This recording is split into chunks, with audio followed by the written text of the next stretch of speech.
रिया एक साधारण और सिंपल लड़की थी। रिया बहुत मेहनती और काबिल थी। अचानक रिया को नौकरी से निकाल दिया जाता है। ये देखकर रिया की आंखों में आंसू आ जाते हैं, पर जो होना है वो तो होना है। रिया दुखी मन से अपना सारा सामान लेकर चल देती है, पर रास्ते में एक कार वाला रिया के पैर में चोट मारकर घायल कर देता है। रिया के पैर से खून निकलने लगता है। रिया बहुत दुखी होती है, पर अपना सारा सामान लेकर चल देती है। जैसे ही रिया घर पहुंचकर दरवाजा खोलने की कोशिश करती है, तो चाबी गिर जाती है। कोशिश करने के बाद दरवाजा खुल जाता है। रिया का पति विवेक किसी और लड़की के साथ था। ये देखकर रिया को गुस्सा आता है, पर विवेक रिया को मारपीट और धक्के देकर घर से निकाल देता है। बेचारी रिया क्या करे, दुख के बादल छा रहे हैं। अब रिया के जीवन में दुख के सिवा कुछ नहीं था। ठिठुरती ठंड थी और रिया अकेली और बेसहारा। रिया क्या करे, तभी रिया को एक गर्म कपड़ा दिखाई देता है। जैसे ही रिया कपड़ा लेती है, तो खाने का एक टुकड़ा मिलता है।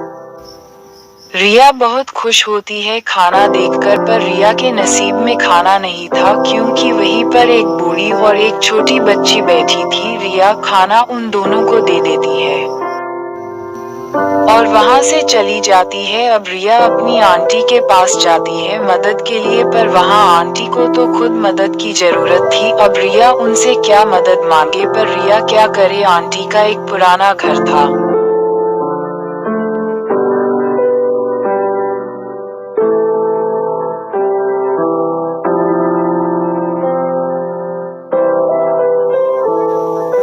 उस घर की चाबी और सेलफोन दे देती है। रिया लेकर चली जाती है।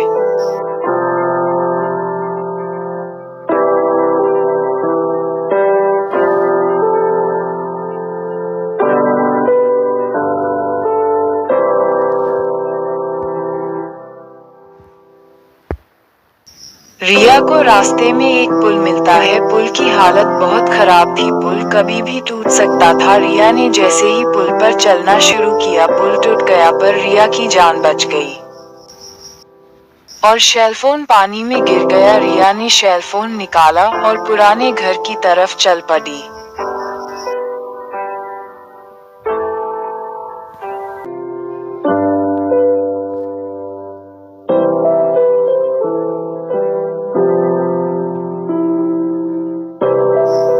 रिया ने जैसे ही घर का दरवाजा खोला, तो देखा घर बेकार था। घर का सब सामान खराब हो चुका था, पर रिया को तो रहना पड़ेगा, क्योंकि रिया के पास कोई और चारा भी तो नहीं है।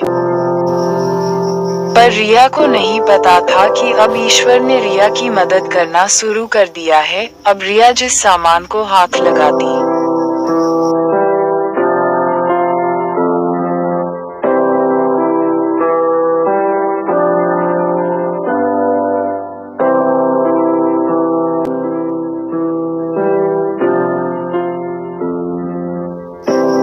तो वह सामान नया हो जाता। इस तरह घर का हर सामान नया होता जा रहा था। लगता है ये देखकर रिया काफी खुश हो रही थी। रिया के पास अच्छा जीवन जीने के सब सामान आते जा रहे थे। नया घर, नए कपड़े, सब था। अब रिया को उम्मीद होने लगी थी कि रिया का जीवन सुखपूर्वक होगा। दिन बीतने लगे और दिन ठीक होने लगे। अब रिया के पास किसी भी सामान की कोई कमी नहीं थी। अंत में रिया घर को महल बना लेती है और अपना जीवन खुशी खुशी बिताने लगती है। तो मेरे प्यारे बच्चों, अगर आप अपनी माँ से प्यार करते हो तो वीडियो को लाइक और चैनल को सब्सक्राइब जरूर करना। मिलते हैं नेक्स्ट वीडियो में।